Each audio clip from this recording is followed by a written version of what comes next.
In this video, we'll talk about phrases, what we mean by a phrase. And phrases are made of two kinds of elements. One is a head and the other is a modifier. So I'll explain what a head is and what a modifier is. So to zoom out a little bit, one thing that people might think when it comes to syntax, when it comes to grammar, how individual words get organized into these larger things we call sentences, is that they might just be like words on a string, like pearls on a pearl necklace, or kind of like beads in a bracelet that I just like string a bunch of words together in some sort of linear order and it makes a sentence. That little dog bit my ankle. So I just take 6 random words and kind of put them in this order. We can't obviously accept every possible linear order. This order, that dog little bit my ankle, this doesn't work. The last 3, this works, but this ordering of dog and little seems a little bit strange, right? I would normally want little to go before dog. Would be that dog little bit. Do I mean like bit just a little? Is little trying to describe bit? Is little describing dog? It's a little bit unclear, but this is not a possible English sentence. This order is even worse. Ankle my bit that dog little.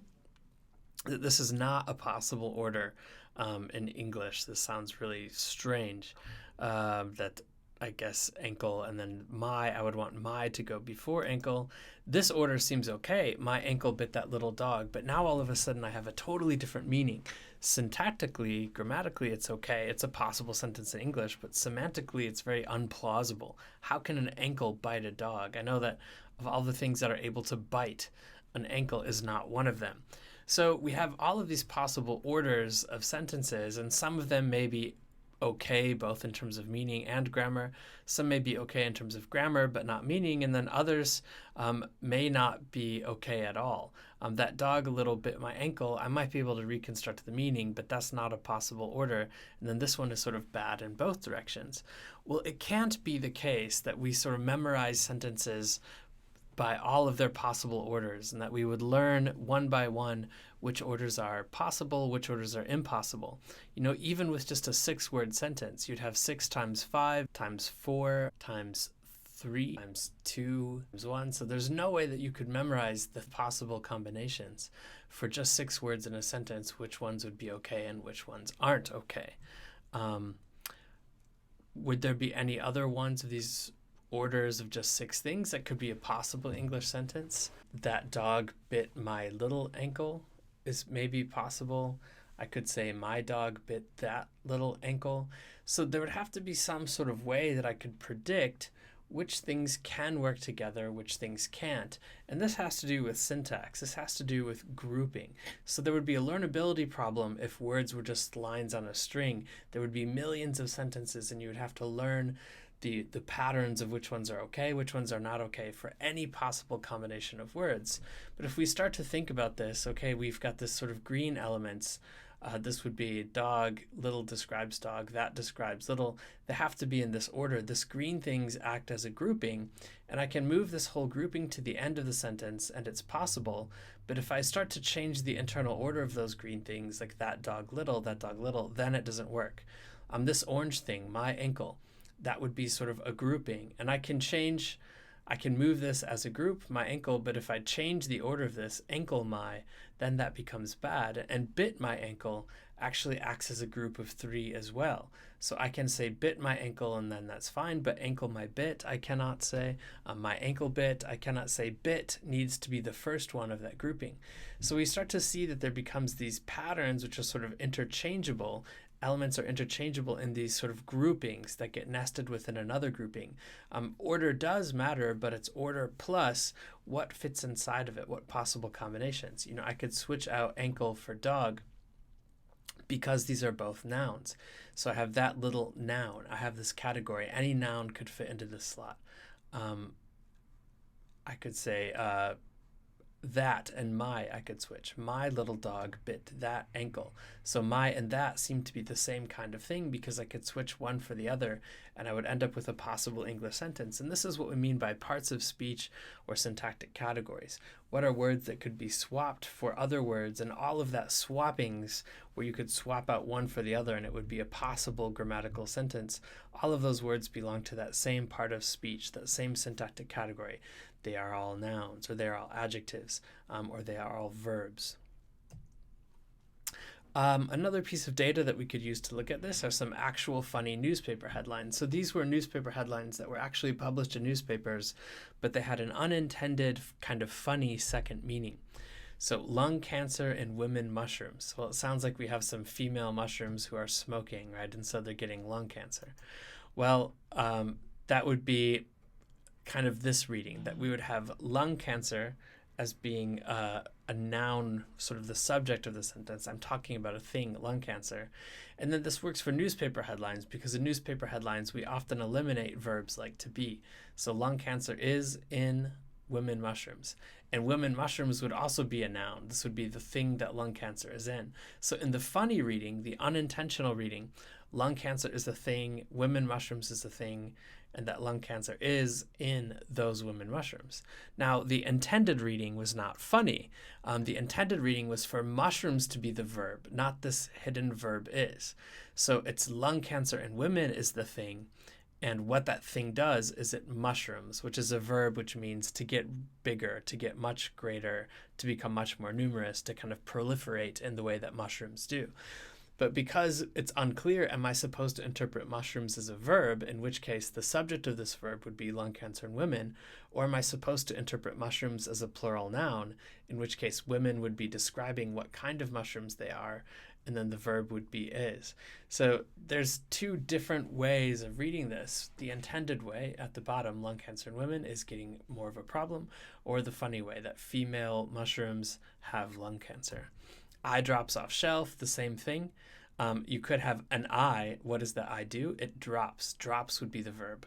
Where does it drop? It drops off the shelf. And so off would be a preposition, shelf would be a noun. Off the shelf is describing where it drops and what is dropping off the shelf. The eye is dropping off the shelf. Or I could group this in another way. Again, this was the intended interpretation of this. Eye drops are off the shelf. So off the shelf would mean no longer being sold. Eye drops are these little drops of solution that you put to cleanse your eye. So eye drops are off the shelf. So again, is it that I'm supposed to interpret drops as being a plural noun, which is the subject of the sentence, or is drops a verb? Teacher strikes idle kids. Again, the funny meaning, the unintended meaning would be that a teacher is doing an act of striking, that striking is the verb. And who is the teacher striking? Idle kids. Idle would be telling me what kind of kids they are. Idle kids are the thing that's being struck. And who's doing the striking? The teacher. Now, the intended meaning was not that cruel. Teacher strikes, so labor strikes, labor actions done by teachers are idling the kids. So idle, in this case, would be the verb. And then instead of being an adjective here, that teacher strikes are idling the kids. And we're not used to using idle quite as often as a verb, but to idle something means to cause it to be idle. Now you can see that this is particularly an issue with English because we don't have much morphology. There aren't really conjugations or declensions that would allow me to see whether idle is being used as an adjective or as a verb, whether drops is being used as a noun or as a verb, whether mushrooms is being used as a noun or a verb. In other languages like Spanish or Russian or French, that would become much more obvious. You'd be able to see by the suffixes or the prefixes whether or not these things are nouns or verbs. But in English, where we don't have much morphology, you can get these multiple meanings. So what this shows us is that grouping is important. Is lung cancer in women a single grouping, or is just lung cancer a single grouping? Is eye drops a single grouping, or is just eye the grouping? Is teacher strikes a grouping? Is idle kids a grouping? So this kind of difference in grouping is what we would call phrases. Another way to think about phrases is everything that sort of behaves together, everything that could move together in a sentence that could be replaced by something else. And we'll talk about these tests in a little bit. But we can see in a sentence like the spots on the couch very clearly appeared after the party. So maybe someone had a party and stuff got spilled on the couch.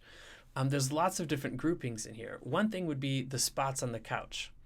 The spots on the couch very clearly appeared after the party. I could replace the spots on the couch with they.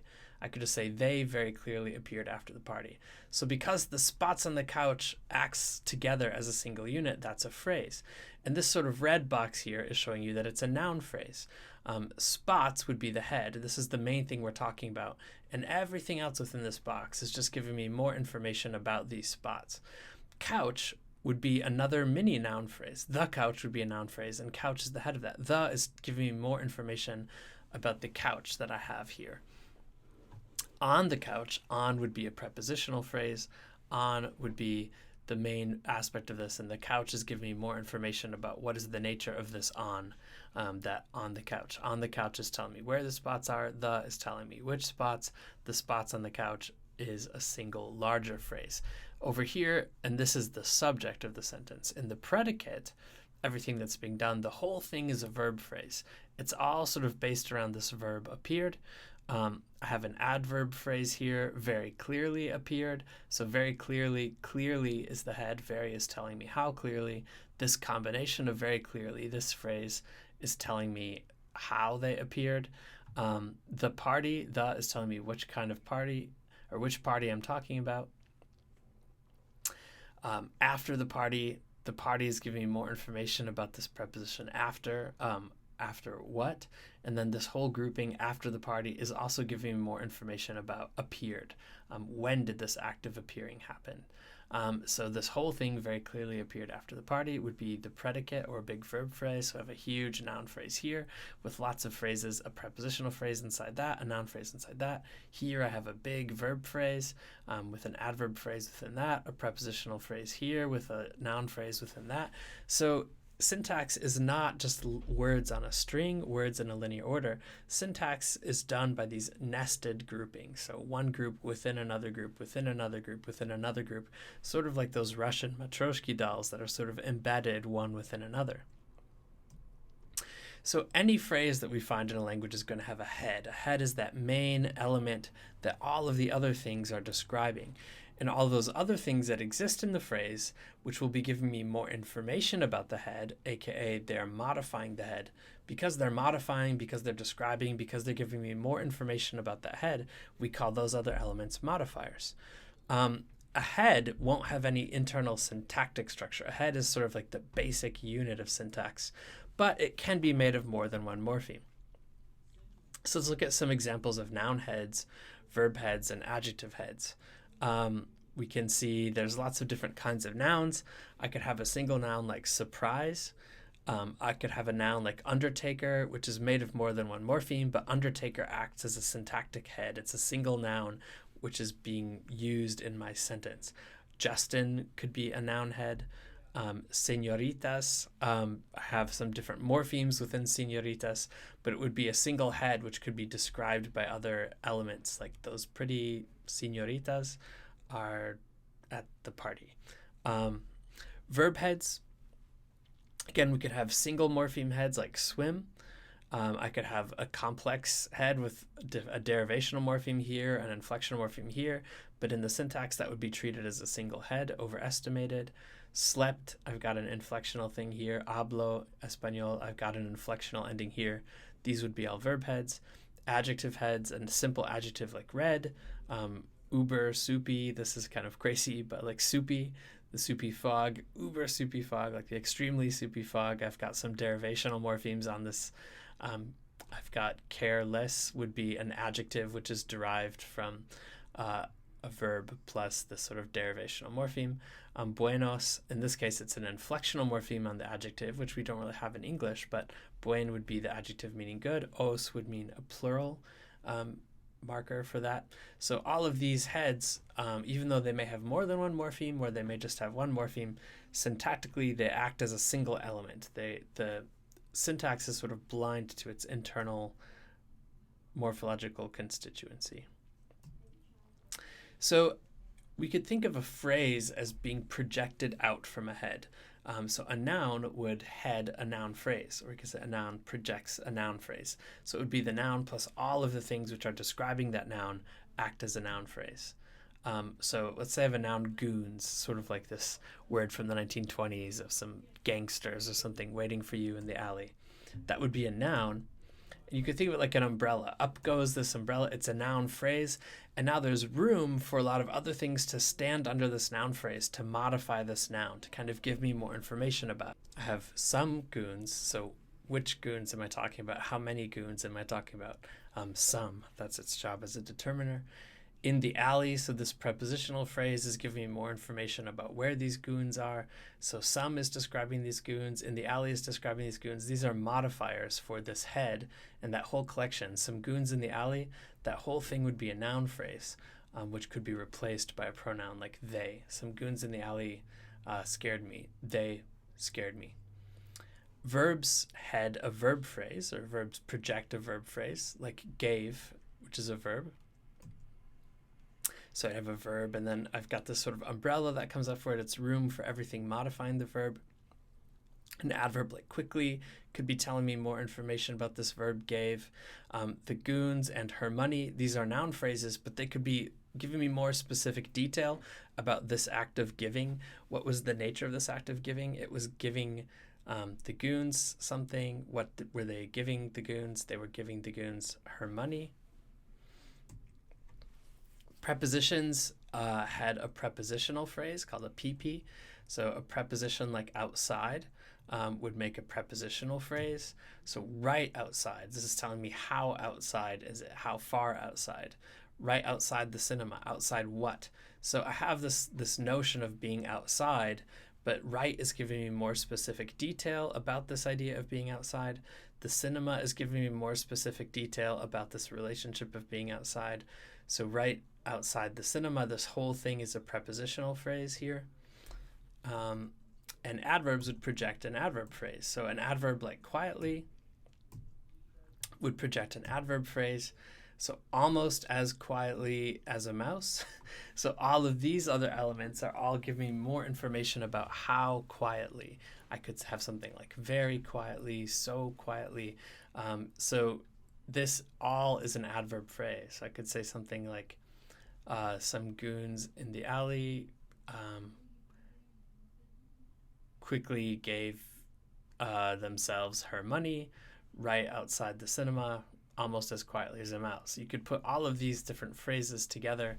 They would sort of make a larger sentence, but each of them is made of a phrase with a head. The underlined element here is the head, and then these other elements are the modifiers.